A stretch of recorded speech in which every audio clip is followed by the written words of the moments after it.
मुख्यमंत्री डॉक्टर मोहन यादव ने बड़ा फैसला लिया है। मध्य प्रदेश सरकार के प्रयास से वोकल फॉर लोकल को अब बढ़ावा मिल रहा है।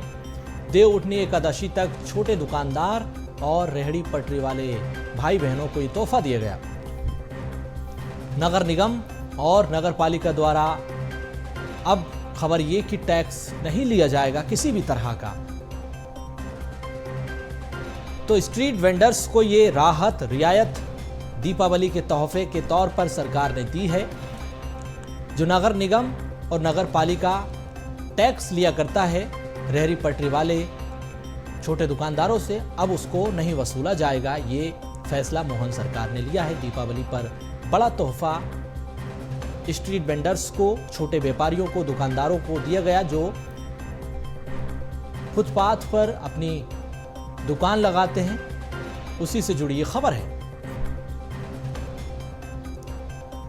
तो सरकार ने दीपावली के तोहफे के तौर पर लोकल फॉर वोकल को बढ़ावा दिया, क्योंकि स्थानीय स्तर पर सरकार उत्पादों को बढ़ावा दे रही है। जो छोटे दुकानदार हैं वो छोटे स्तर पर अपने उत्पाद को तैयार करते हैं अपने घरों में, छोटे छोटे कारखानों में, फिर उनको स्ट्रीट के सहारे यानी कि स्ट्रीट वेंडर के तौर पर वो सड़क किनारे रेहड़ी पटरी पर अपनी दुकान सजाते हैं, वहीं से स्थानीय उत्पादों को बेचते हैं।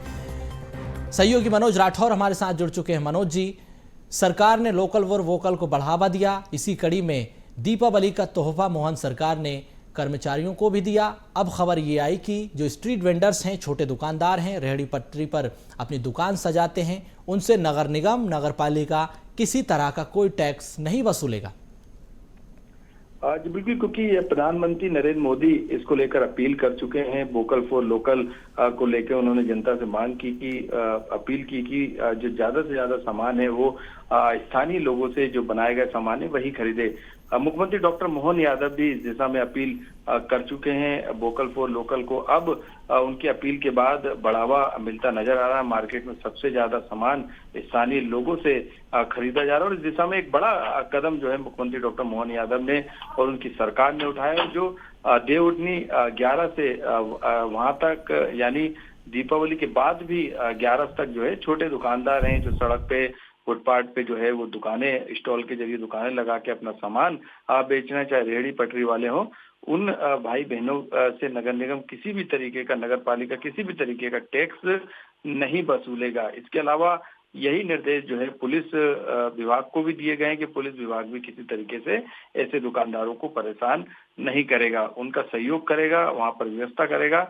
प्रशासनिक स्तर पे ये निर्देश भी उनके द्वारा पहले दे दिए गए, लेकिन अब टैक्स नहीं लगने से इन दुकानदारों को सीधे तौर पे इस त्योहार की असल में जो है खुशियां मिलने वाली है, क्योंकि ये बड़ा फैसला है। ऐसे में जो टैक्स दिया जाता है वो इस दौरान जो समय दी गई है 11 तक का, उस दौरान किसी भी छोटे दुकानदार को नहीं देना पड़ेगा। मुख्यमंत्री डॉक्टर मोहन यादव ने इसको लेकर ऐलान भी कर दिया। उसको लेके विभाग के द्वारा दिशा निर्देश और जो आदेश हैं वो भी जारी किए गए।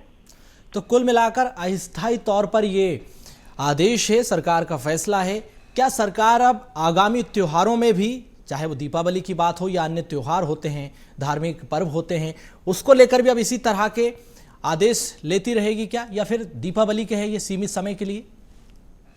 जी बिल्कुल, क्योंकि ये आदेश समय समय पर निकाले जाते हैं, क्योंकि त्योहार का समय ऐसे में दीपावली पे चाहे वो मिट्टी के बने दिए हों या फिर हाथों से बने वो सामान हो जो कि साज सज्जा के तौर पे घरों में सजाने के लिए इस्तेमाल किए जाते हैं, फूल माला हो, ये छोटे छोटे जो सामान है खास तौर से इसी सीजन यानी त्योहारी सीजन में बेचे जाते हैं, उनके लिए ये एक बड़ी रियायत दी गई है, उनको एक बड़ी सुविधा दी गई है, ताकि जो छोटे छोटे दुकानदार हैं फुटपाथ पे। तो छोटे दुकानदारों के लिए राहत भरी खबर है, दीपावली का तोहफा है। बहुत धन्यवाद मनोज जी तमाम जानकारी के लिए।